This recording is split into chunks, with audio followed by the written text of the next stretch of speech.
Beth Jacobson. And I'm Pam Lathrop. And we're here today filming the July edition of the Beloit Today Show. Well, who are we going to interview today? Well, I'm interviewing Detective Farney. I think a lot of people recognize his face. He's out in the public a lot, and he's going to talk about National Night Out, which is August 6th, and also Crime Stoppers, which is always important. Does he mention that the application for National Night Out is available on the website? He does. Okay, great. And I'm going to be interviewing Paula Schutt over at Grinnell Hall. She's got a lot of changes going on, and we'll talk about those.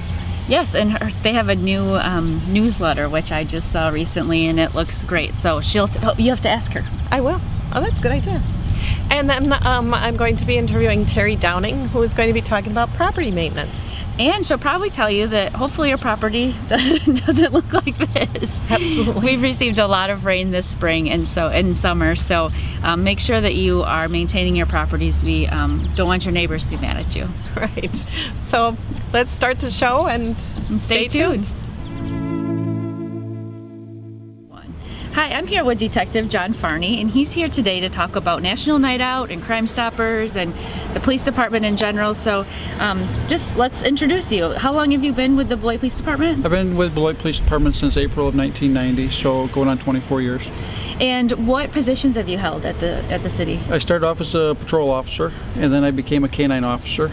I did the canine officer for about 8 years, and then I was in our drug and gang unit for about 4.5 years. And then I went back to patrol for a short time, and now I've been in the Detective Bureau approximately the last 8 years. So if you know any police officers that have been on the force for a long time, they like to change it up and switch around. So that's why you've held so many positions, and it keeps them on their toes. But right now, I think a lot of people recognize you from Local Vision. You always talk about Crime Stoppers. Can you tell us a little bit about the Crime Stoppers program and what number to call and where to look if they want to look to see where people are wanted? Sure. I've been our Crime Stopper coordinator for the last 2 years, and it's actually been kind of fun. We do a most wanted video each week with Local Vision TV in Janesville, and we've had good success at promoting the Crime Stopper program through there. And people, if they have information on crimes, they can contact Beloit Area Crime Stoppers at 362-7463 or 36-CRIME, or they can text their information to 362-74637, keyword BACS. So, and this is a great program for both the city of Beloit and really the surrounding area. If people are wanted, we like to find them, to keep them off the streets.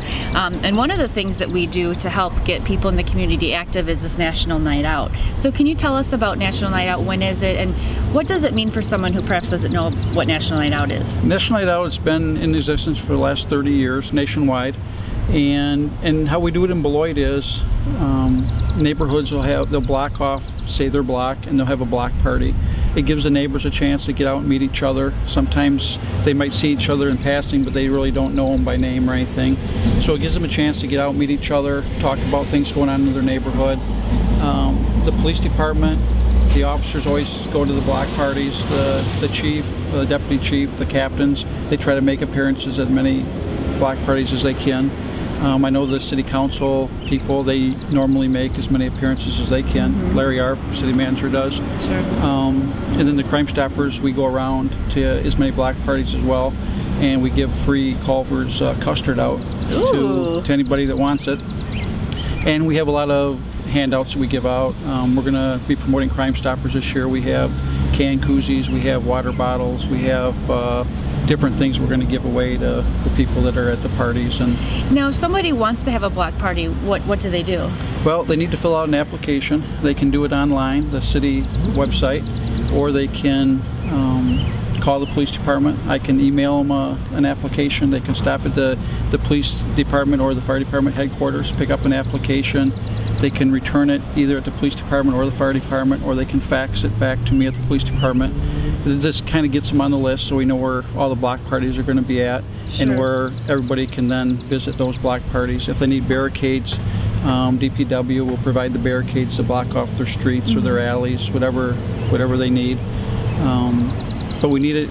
The deadline is July 20th at 5 o'clock, so we have time to prepare for August 6th. for August 6th, right? So get those in. I know that one of the things that the police department promotes is actually having block watch groups. And so if you have one, it's a lot easier. This is something that a lot of neighborhoods do annually, and it's kind of a thing that they do just to get their neighborhood together. But that's really what you're promoting, is knowing your neighbors and being able to call them if you see something suspicious, or if perhaps you're going on vacation. Is that right? And it also gives the citizens a chance maybe to meet the police officers in a more friendly situation. It's not that we're coming to their house to arrest them or tell them something bad happened. It gives them a chance to kind of get to know the police officers on a more friendly basis, especially with the kids. Sure. It's a good PR tool for the police department, so that the kids don't always think that they're here to arrest mom or dad or take somebody to jail.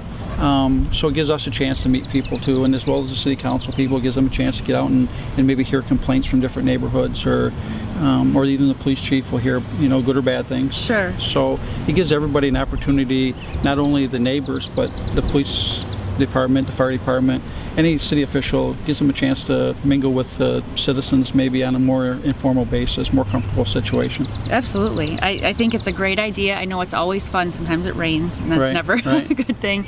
But if I know the city council, they love it. Not just to meet the people. I hear a lot of people have food. They're usually right. There's some, and I've been doing it national out for a long time, because when I had a police dog, that was always a big thing for us. People wanted to see the police dogs, they wanted to see demonstrations. So I've been doing it for probably 20 years or so. And so you get to know which block parties are going to have the best food. So there's the ones you always go to first, so you're not full when you know. So it's a fun night. So sign up. Make sure you can contact either the City of Beloit or the Beloit Police Department. The deadline is July 20th, and the National Night Out is August 6th. Again, look for Crime Stoppers, and it's always great to interview. Nice to meet you again, John Farney. And this is in Beloit, so we like to see you on our Beloit TV too. Right. Sure. I mean, we're trying to get as much, public views of Crime Stoppers, and we're trying to do more with Crime Stoppers, not only paying rewards for tipsters, but we offer scholarships for high school kids, and we're trying to get more involved in the community, not only solving crimes, but letting people know that we're there to help. So absolutely. Well, thank you. No problem. Today we're introducing Paula Schutt, who is our new coordinator at Grinnell Hall. I say new, but you've been here a couple months now. You started in January. Correct. Right? I've been here 6 months, yes. And you came to us from Milton, right? Correct. I live in Janesville, but I had been the executive director of the Milton Senior Center for 5 years before I came here. So she knows what she's doing. And you can see that there are some visible changes at Grinnell Hall. It's really exciting what's going on. There's some new programming going on, and some new remodeling going on, and especially we want to talk about this new publication, which isn't really a new publication, but it's a combined publication. Correct. That you're doing now with RSVP. That's correct. So let's talk about this. It's called The Power of 50 Plus. Yes, what this is we've always had a newsletter here at Grinnell, but when I came in, I brought with me the idea of working with a company called Liturgical Publications, who comes in and sells advertising for the paper and then publishes it free of charge for the people that they're working with. So we get a totally free newsletter in full color, 16 pages, and it cost us nothing, and it's a wonderful way to get our information out. The executive director of RSVP is on our board, and he was very interested in this also. He wanted to do this for RSVP, but since we'd both be going after the same advertisers, I suggested that we combine the two and make a combination newsletter, and their board agreed and our board agreed, and so we have The Power of 50 Plus. We came up with the name because we wanted something positive.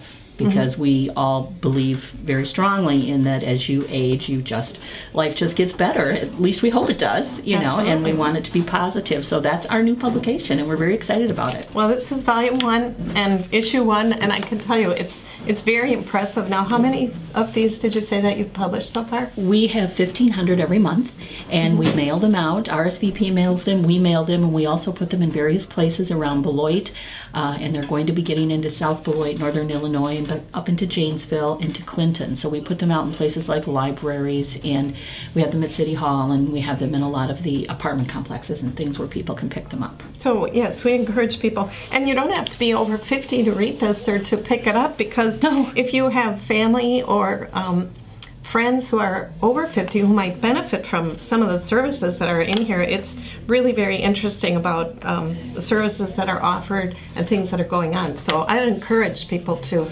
pick this up and give it a read. Now tell us about some of the changes and programming that's going on. Well, it's exciting here. If you haven't been to Grinnell in a while, probably the last 6 months, you might want to come in and see what we've done here. We've changed the front end of the building quite a bit. For those of that have been here before might remember that when you came in, the offices were in the back of the building. And I wanted to create more of a user-friendly type atmosphere, something so that when people came in, I was right there in front greeting people, and I was more of a presence so that they would feel at home. So we moved our volunteers out to the front and created a desk out there. We have kind of a countertop where people will come in, and that's where you can buy your bus tickets and your recycling bins and get your memberships and things like that. And then they constructed an office for me right above that in the lounge, so that I'm actually kind of overlooking them as a window, and there, as you can see right down here. So I'm always aware of people that come into the building. They can be greeted right away, and I think it's just a little bit more important because I really want this to feel like home when people walk in, that they want to be here. It was very welcoming when we walked in, and as soon as I walked into Paula's office, I said, oh my gosh, it's a window to the world, because she can look out on what's going on in the lobby area, and she's got a little sliding glass window, so she can talk to people out there, and people can talk to you. So yes. It's really very nice to get you into the front view of yes. people. Well, this is, we're definitely in the people business here, and so I didn't really enjoy being in the back of the building. I felt cut off from everybody, and I like to be around people, so that's why we moved everything out front. Sure. And now, what are some of the new programs that you have going on here? Well, we have a new book discussion group, which is a lot of fun. We have a new senior theater group, which is amazing. GT Productions, it's called, and it's basically, we're not competing with the theater groups here in Beloit or anything. What we're doing is we're giving people over 50 a chance to explore their talent. If they've always wanted to be in theater and maybe we're a little nervous about it, they can come to GT Productions. We have a lady who is the director of the theater who has a master's in theater. She's out of Rockford, and she's our volunteer director. So they're going to be doing some acting classes this month. Yes, and that's all detailed in this Power 50 Plus? Yes. So we've got a lot of things going on. We've got a lot of exercise classes. And we've also started a new Mahjong group. I don't know if you're familiar with Mahjong. I don't play Mahjong, but I'd like to learn someday. And you know what it is? Yeah, well, yeah, sort of. It's the tiles. Yes, very good. It's a Chinese tile game, and it's very popular with the people that enjoy it. Once they get playing it, they really get addicted to it. So we started a group here, and we have probably 16 to 20 people that come in every Wednesday at 1 o'clock to play Mahjong. We've got just a variety of new classes and things to keep people going, and one of the things that I like to say is if you don't see something you like, talk to us, and we'll try to get it going. So we're very open to new ideas. That's awesome. And now, if a person wants to come to Grinnell Hall, is there like a little fee involved? If you want to join Grinnell Hall, tell us about that just briefly. So there is a fee, but there's not a required fee. We don't tell people they have to pay to come. We invite you to come and be here. What we want them to do is join because they want to be a part of us and help support us. We are, of course, funded by the city. We have different ranges for our fees depending on if you live in the city or if you live outside the city. And we can certainly tell people that if they want to call, but they don't have to feel like they have to pay when they come in. Usually what happens, they come in, they have fun, they start to feel like our family, and then they want to join. Absolutely. It's always been a very welcoming atmosphere, but now it's even more so with new lobby. So give us a phone number that people can call if they have questions. Okay, you can call 364-2875. 364-2875. Well, we encourage people and urge people to stop in the newly remodeled Grinnell Hall. Yes, come down and see us. We'd love to have you. Thanks, Paula. I'm standing in the prairie grass with Terry Downing, who is the Director of Community and Housing Services. That's a long title, Terry. It is a long title. I have to pause to make sure that I get that correct. We chose this setting because it shows long grass. It's long, beautiful prairie grass, but you don't want your house to start looking like this in your yard. So Terry's here to talk to us a little bit about property maintenance codes. That's a good example. Our biggest complaint that we get is long grass, and that's the most common order and citation that we issue is for long grass. How long is long grass? 8 inches or more is when you'll receive an order, and we'll issue an order the first time. If you don't take care of your long grass, then you may receive a citation after that. Okay, and how long do you have to take care of it in between the citation and the order once and an the order is citation? issued? Right. Once an order is issued, you have 5 days to mow your lawn. If that doesn't happen, you'll be issued a citation. The inspector will usually wait a couple more days to see if that triggers the person to mow their lawn. If that doesn't happen, they may receive another citation, and then the city will send out a contractor to mow the lawn, and then you'll be charged for that service. Oh, okay. And is that very common? I mean, yes, it's very common. The contractor goes out and probably mows 10 to 15 lawns a week. are those vacant homes? Or? Many of them are vacant. We have a huge number of foreclosed and abandoned properties right now because of the foreclosure crisis. We're still trying to recover from that from 2008. And so some of them are just on, we just have to continue to mow them. The charges are then special assessed against the property, so in other words, they're added to the taxes. So that way, when somebody does purchase the property, at least the city and the taxpayers are being paid back for that service. Mm-hmm. What other kinds of things does your property maintenance code cover? I mean, I know there's plenty more besides long grass. Yeah, there is. The property maintenance code and the inspection program, there are two aspects. One is the exterior code enforcement or the exterior property maintenance. So there are inspectors that have areas around the city. They drive around and look for things like long grass, trash and debris, dead trees, abandoned vehicles or unlicensed or unregistered vehicles, broken windows, things like that. And then the second aspect is an interior inspection program, and that is on the rental side. So each rental property is inspected on the interior once every 3 years on a cycle, 3-year cycle. Oh, okay. And it's not that we're being cranky. It's just that we want our city to look nice. Exactly. Right? Exactly. And most of the complaints we get are from neighbors.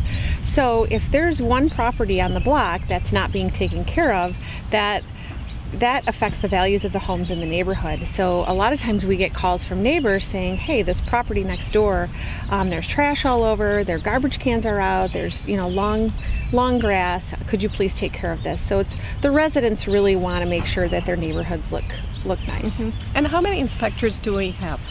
We have 6 inspectors. 5 are, they do both interior and exterior inspections, and then we have 1 inspector that does just the multi-unit buildings. So she doesn't have an outside area, she just takes care of all of the multi-unit buildings, so 3 or more apartments in one building. Mm-hmm. She takes care of all of those. Well, and then the point of that is that we only have 5 people covering the whole city. So it's okay to call. It is right? okay to call, yes. It is okay to call. And people who call don't get reported then to the person that they called on. They don't say, oh, hey, your neighbor said. Right. We will say that we received a complaint, but we don't reveal who the complainant is. If somebody wants to remain anonymous, make sure, just say that just to make sure, but the inspectors don't reveal who the complaint was from. Sometimes we get complaints from other city departments too, if engineering is out, or they'll see some things and let us know, especially with some of the abandoned properties. If there's doors open, the police department, if there's doors open and windows open, broken windows, that just invites nuisances and troubles. So they'll let us know, and we'll go out and take care of it and issue orders and board up or mow if we have the opportunity. So there is a safety aspect too, as well as an aesthetic aspect to exactly. it. So, exactly. Remember, don't get mad at us. We're just trying to make the city beautiful and trying to keep the neighborhoods nice. But if you do have a question or a comment, who should they call? They can call the Community and Housing Services desk, which is 364. I'm sorry, do you want the area code? No, I think it's local. Okay, 364-6650, and Joan is very helpful, and she'll either take the complaint and then direct it to the right person, or if you have questions, she'll forward it to the right person to get your questions answered. Okay, and the municipal codes are available on the city's website, so people can also look up the property maintenance code and kind of keep track of that. On the city's website, on the main page on the left-hand side, it says city ordinances, and they click on that, and that'll take them to all of the city ordinances. Okay. Thanks so much, Terry, for being here, and take care of your yards. Hi, I'm Linda from Visit Beloit. There are so many exciting events happening this summer in Beloit, and most of them are free. Music and More at Harry's Place is a free concert series at Riverside Park. Harlan Jefferson will be playing on July 12th. The Dave Potter Trio will be July 19th, and Knee Deep is featured on July 26th. You can't go wrong taking in a Snappers baseball game this summer. The Snappers won the first half Western Division title, and they're doing very, very well the second half. Get out, cheer them on, and enjoy some fireworks on their special nights. Biff Outdoors is a new summer program for the Beloit International Film Festival. The Family Sing-Along Classic, Annie, will be presented July 17th at Kruger Pool in Beloit. This is a free event. More events will take place in Beloit and Janesville, August through October. The Celebrate Weekend Street Dance in downtown Beloit is August 2nd. Reverend Raven and the Chain Smoking Altar Boys will open for the Eddie Butts Band. Other events that weekend include sidewalk sales on Friday and Saturday, Fridays in the Park, Farmers Market, and much more. The Farmers Market is in full swing, rain or shine, with over 90 vendors weekly, and they expect that to increase later in the summer. Stop by State and Grand in downtown Beloit and purchase your fresh produce, baked goods, soaps, gift items, and more. The Beloit Farmers Market is now Travel Green, Wisconsin certified. While you're downtown, stop at some of the shops and restaurants and enjoy some lunch. Dancing at Harry's Place in Riverside Park takes place every Monday night from 7 to 9 p.m. Dance lessons are free, and in July they feature rumba to line dancing. Beckman Mill has guided tours every Saturday and Sunday for a donation from 1 to 4 p.m. Beckman Mill is one of Wisconsin's only restored working grist mills. It's located in Beckman Mill County Park, so make sure you take some time just to tour the area. It's beautiful out there. Fridays in the Park is also in full swing. Take a break from work and meet up with friends at Gantry Park in downtown Beloit to listen to live music. You can kick off your shoes, have some lunch served from a downtown restaurant, and soak up the sun from 11:30 to 1:30 every Friday throughout the summer. The music is free. I don't have time to mention all the fun events taking place in Beloit, so please visit our website at visitbeloit.com to find out all the rest of the fun things taking place in Beloit, where the fun begins. Well, Pam, that wraps up the July edition of the Beloit Today Show. And I think, as usual, it was packed with important information for people. Yeah, there's a lot of things going on in Beloit. Good references. And don't forget to sign up for your block party for National Night Out. Yeah, by the time we have the next show, that'll be all over. So I hope that we get reports on how fun it was. Yes. I hope it's a nice night out, but it's not 98 degrees and humid. Or rainy. Right. But, and you know, we encourage people to come out and enjoy this prairie area. There really aren't a lot of people out here right now, but there's plenty of beautiful flowers, and it's peaceful. It would be a great place to come on a lunch hour. And if you're 50 or close to 50, feel free to stop at Grinnell Hall. They really encourage people to be there. It's a very friendly environment. It is. It's not just, you know, old people. It's very young and it's vibrant. There's a lot going on there. It's right. fun. So, and then there's, you know, Terry, who I know people don't like to hear about property maintenance codes, but, you know, it's kind of important, and you want people to maintain their property. And so, absolutely. Yes. And make sure to go out and enjoy some of the activities and events that we have going on in the city. Yes, visit Beloit's website, Friends of the Riverfront's website, and listen to Linda. She'll tell you all the things coming up in the next month. There's plenty. So that kind of wraps up the July show. Thanks for watching.